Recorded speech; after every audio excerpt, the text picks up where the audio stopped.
A desperate struggle for basic supplies as women jostle in the pouring rain.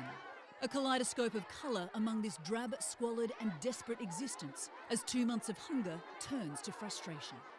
These women are under lockdown in Daulatdia, Bangladesh, one of the biggest brothels in the world. Its doors are now closed to customers in an attempt to stop the spread of COVID-19.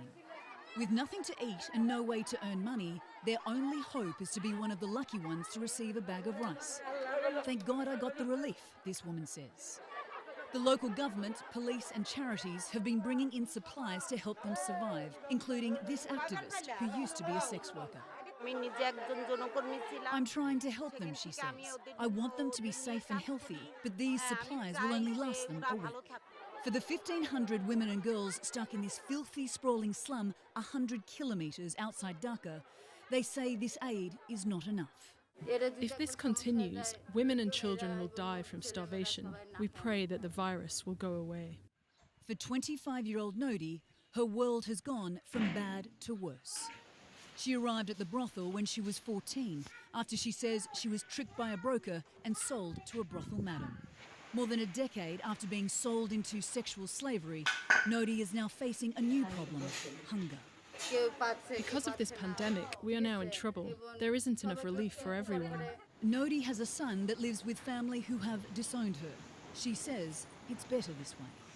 We want our children to be far away from us, so that they can become good human beings. Situated on the banks of the Padma River with a train line running next to it, Daulatdia is one of 11 government-sanctioned brothels in Bangladesh. Prostitution is legal here if you are over the age of 18.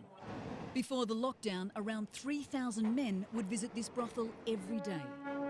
Many of them truck drivers transporting goods to the train station or ferry terminal. A study by a local human rights group showed 80% of the sex workers were trafficked or tricked into coming here, and many of them are underage. The local police chief denies there are underage sex workers in the brothel, but he did tell CNN that human trafficking has been a problem and something they're working to combat. The Bangladesh Home Ministry also told CNN that the law has severe penalties for trafficking and says police are on full alert for this even during the pandemic. Some of the women in the camp are pregnant, fathered by men who pay as little as $2 for sex. And of the roughly 500 children inside, many of them were born in the brothel. 22-year-old Sharovi was one of them.